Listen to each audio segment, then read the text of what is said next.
Hi, my name's Professor Rick, and I'm going to be teaching you how lobstering relates to operations management.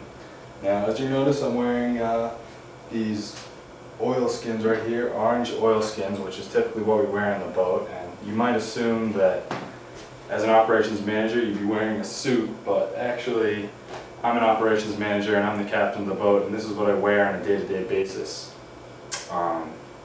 First off, I'm going to run you through what I do on a day-to-day basis, and you're going to see how myself and my crew deal with different processes every day.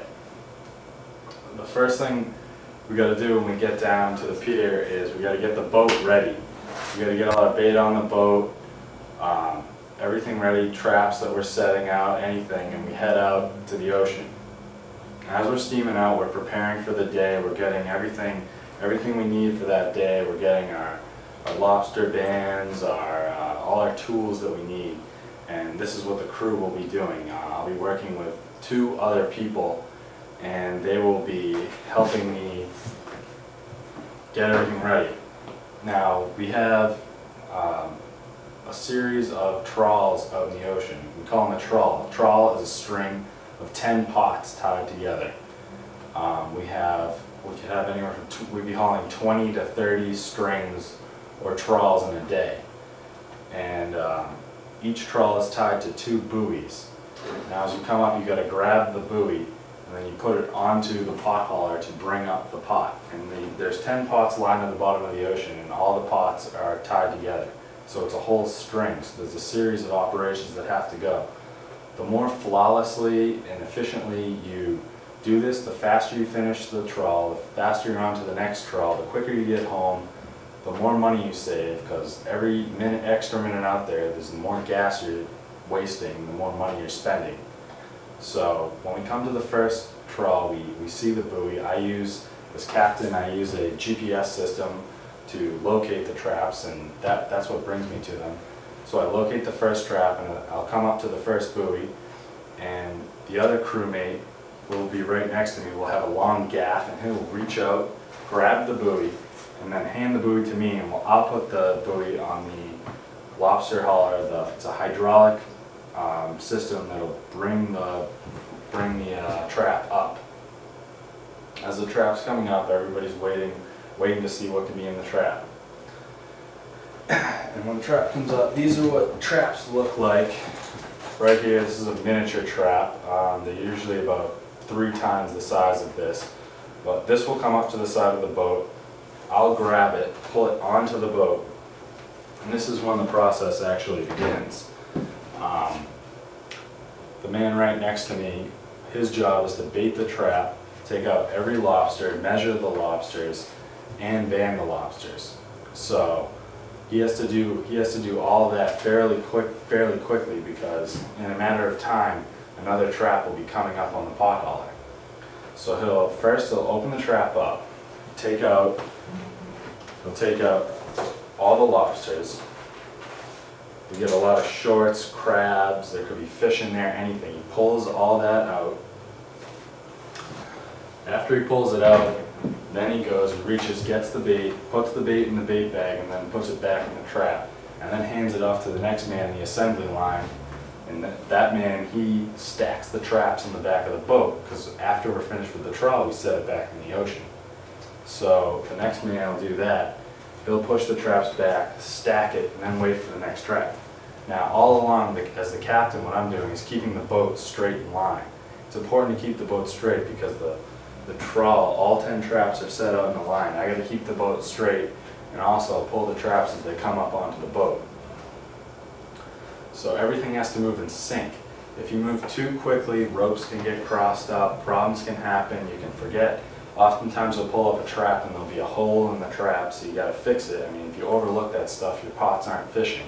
So you want to make sure everything is moving in sync. And as captain, I have to make sure that someone's not moving too fastly, or if someone's going too slow, then I have to tell them to speed up. If someone's going too fast, I have to tell them to slow down, because everything has to work perfectly. The more efficiently you do this, the faster your pots are back in the water.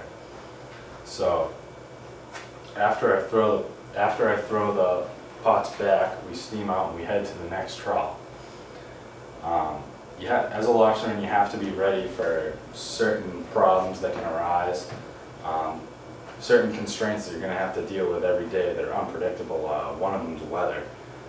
You never know. You check the reports, but you never know what's going to happen each day. It can quickly turn into something that terrible weather. You're sliding around all over the boat. I mean, if you have bad boots with no treads on them, forget it. You'll be slipping and sliding everywhere, and you won't be able to do your job, and you're going to waste time out there, waste money, and it's just going to be a mess. Other things that can happen, for one part, there's a lot of trawls out there in the ocean. It's not just mine, it's everyone's, and they're all lining the bottom of the ocean. A huge string of 10 traps. It's a long string. There's like about 60 to 80 feet in between each trap. So these lines are crossed all over the ocean, and they can get caught. And if they get caught, that creates a problem, because when you haul up your pot, it's stuck on somebody else's who's run over you, and you pull it up and it's heavy. You can't, really hard to get up. The pot hauler is straining to get it up. And you gotta be prepared for this situation. And the way you deal with this as an operations manager is you gotta be prepared. You gotta be working with your constraints. So we keep a knife close by, a really sharp knife. Dull knife, forget it. You need a sharp knife that you can cut the guy's rope. You also need your second worker, your bait man, right next to you, so he can grab the other end of the rope. So you got a little leeway, so you can tie the other guy's rope underneath yours and let his go, then haul up the pots.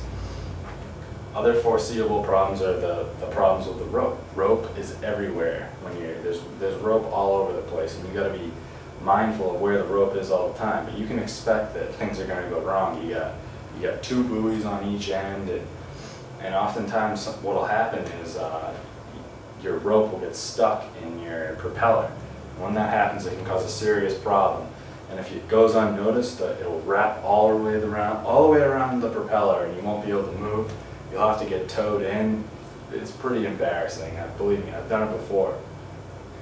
So to prepare for this kind of event, what you do is you get a gaff, a long gaff. You can make this at home, a long gaff. You bolt a sharp knife to the end of the gaff. That way you can reach down on the stern of the boat, cut the rope closer to the propeller, and usually when you do that, the propeller can rip through the rope and save you. So those are just a couple of the constraints every day. So what you want to take home from this lesson is that it's not just people in business suits and in warehouses that are operations managers. Operations management happens all over the place, and being a lobsterman, I deal with it every day out there in the summer, and as a captain of the boat, managing it. And the more efficient and the better you are, and the more you're prepared for problems that can arise, you're going to be a better operations manager. You're going to make more money. You're going to deal with less problems, and it's just going to be a whole lot easier. So over the years, I've developed that, and I'm getting better and better. So we'll see. Hopefully, I keep improving, because that's what you want to do. Continuously improve the quality of your operations. And that's all for this lesson today.